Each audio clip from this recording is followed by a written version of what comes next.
Alright, good news is that slide 17 is very, very similar to slide 16. So just like before, we are going to have the mass is given to us over here in grams, and our first step is to convert that mass into kilograms by dividing by 1,000, or you can just move the decimal place over 3 times. So my 417 is going to become 0.417, and that's going to go to kilograms. There's one other conversion we do have to do, and it's this little guy down here. So they give us delta x, and it's in centimeters. Now the conversion for this, we'll divide it by 100, or we'll move the decimal place 2 places over. So this would be 0.048. And that's in meters, like it's supposed to be. Okay, so this is going to be very, very similar to what we did last time, in that we're starting off with potential energy. This time, instead of it being gravitational potential, it's going to be elastic potential energy. So for the start, I guess let's start off by talking about the types of energy we have.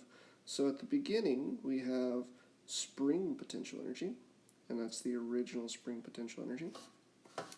And so that is going to be equal to 1/2 kx squared. And so we know what delta x is, and our value for k is what we're looking for. Yay. Oh, that just got a lot more complicated. Whew. Okay, well, we'll deal with it. We have, at the beginning, 0 kinetic energy. So K is going to be, the original kinetic energy is going to be equal to 0. And we're at some height, so we are going to actually have gravitational potential energy as well. And that's going to be equal to mass times gravity times the height. And technically we're only at 1 height, so no need to distinguish that. Alright, now in the middle, and what I'm calling the middle is the point right at the edge. If we look at the types of energy involved there, there's still going to be that same amount of gravitational potential energy. That hasn't gone anywhere. So it's still the same mass times gravity times height that still exists. It hasn't gone away. But here, the spring is no longer going to be compressed when it's at that point. And so that means that our elastic potential energy is going to be equal to 0. That means that our kinetic energy here is going to be equal to whatever energy we originally had as elastic potential. So our kinetic energy here is going to come from this energy. And it's going to be equal to 1/2 mass times velocity squared. Okay. At the very end, whenever it's just about to hit the ground, let's go to blue. At the very end, our final, there is 0 elastic potential energy, so that's still 0. We're going to have all kinetic energy, and that final kinetic energy is just going to be 1/2 mass times velocity squared. This is the final velocity at the very end. And at the very end, our gravitational potential energy final is going to be equal to 0, because it's going to have 0 height at that point. So that means that both of these energies are going to go into kinetic. So that's the flow of energy for the 3 steps. Now, this question is having us solve for the spring constant first, then the velocity that it leaves the cliff with, and then at the very, very end it has us find the final velocity right before it hits the ground. So I almost feel like it's easier to solve for part 2 before we go and solve for part 1. Because it's not that difficult to use projectiles to find the velocity there. So let's approach it that way. Nobody said we had to do it in this order. Okay, so to find the velocity, we need to use this horizontal velocity Vx that it leaves with, and I should probably use the right color. Let's go with red. So that horizontal velocity Vx, which is that Vx up here in this equation, Vx, that is going to be equal to how far it goes, delta x. And let me distinguish that delta x is different from the delta x for the spring. So color coordinated, pay attention. Divided by the time.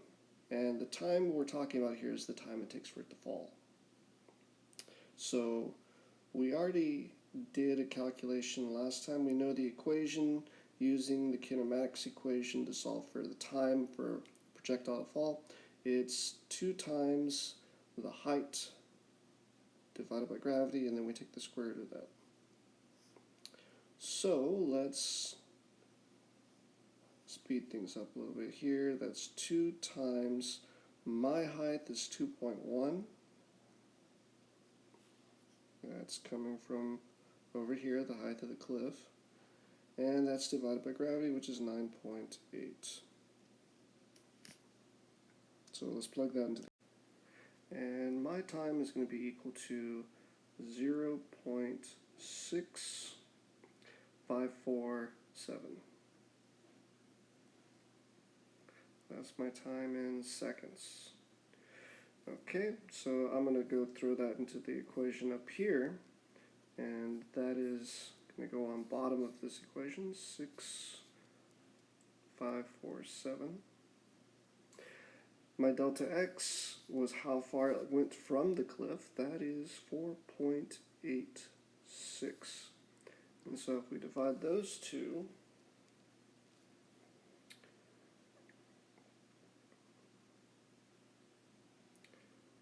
.86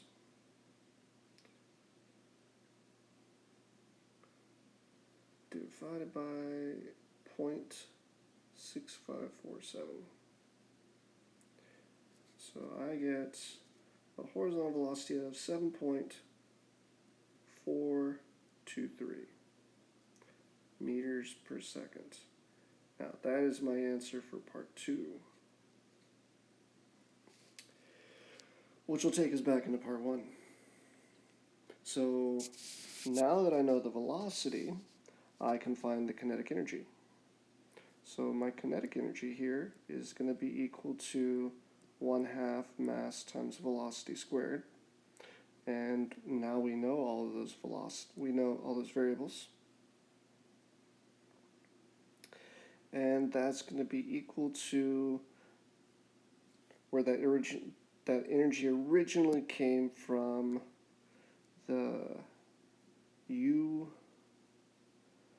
elastic potential energy originally, which was 1/2 k delta x squared. And that delta x is the green delta x that's associated with the spring. I should probably circle it, this one over here. Okay, so if I set those two equations equal to each other, I'll see that the fractions, the 1/2 on each side, those cancel out. And we're trying to get k by itself, so k would be equal to the mass times that horizontal velocity squared divided by x squared.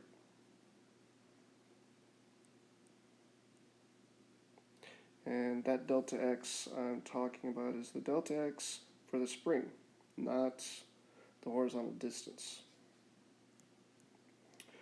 All right, plugging in our numbers. So my mass was 0.417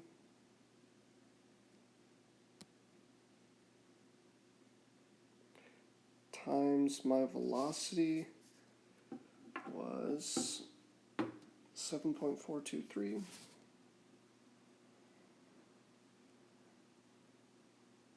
squared divided by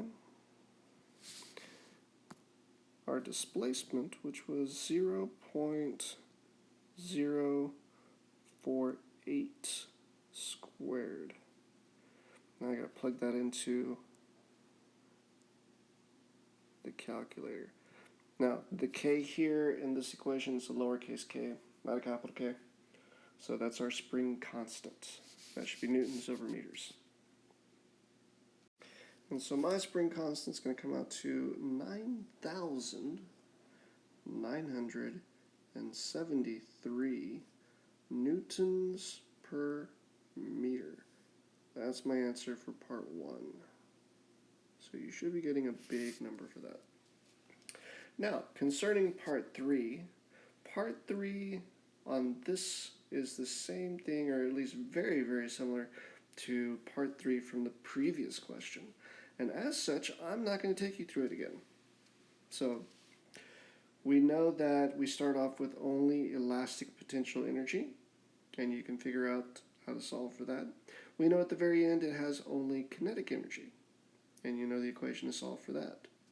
So, I would suggest using this equation and this equation and solving for the very final velocity. All right, good luck.